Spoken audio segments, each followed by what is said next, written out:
டிஜிபிக்கள் 10 பேர்கிட்ட இருப்பாங்க. ம்.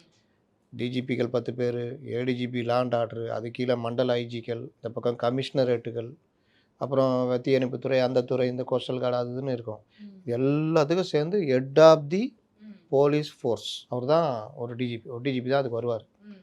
அந்த பதவியில் வந்த நாள்லேருந்து அடுத்த 2 வருஷம் அவர், இல்லாட்டி அவர் ரிட்டையர்மெண்ட் தேதி ஓகே. 2ல் ஏதாவது ஒன்று ம். அவர் இருப்பார். ம். இதுதான் வந்து உத்தரவு. உத்தரவு.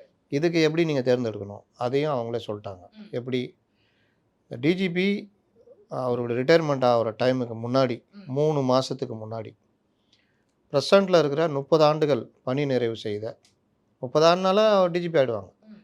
அதிகாரிகளை அவர்கள் மேலே எந்தவித சார்ஜ் இல்லாமல் ம். அந்த பணிக்காலத்தில் கரெக்டாக ஒர்க் பண்ணவங்க பட்டியலை ம்.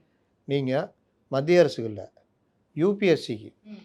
தேர்வு. மத்திய தேர்வாணையம் யூபிஎஸ்சி தான் ஐஏஎஸ், ஐபிஎஸ், ஐஆர்எஸ் இந்த மாதிரி இதுக்கெல்லாம் தேர்வு நடத்தி அந்த அதிகாரிகளை ஆட்சிப்பணி அதிகாரிகளை ரெடி பண்ணி அனுப்புகிறாங்க. அது ஒரு தன்னாட்சி அமைப்பு மாதிரி.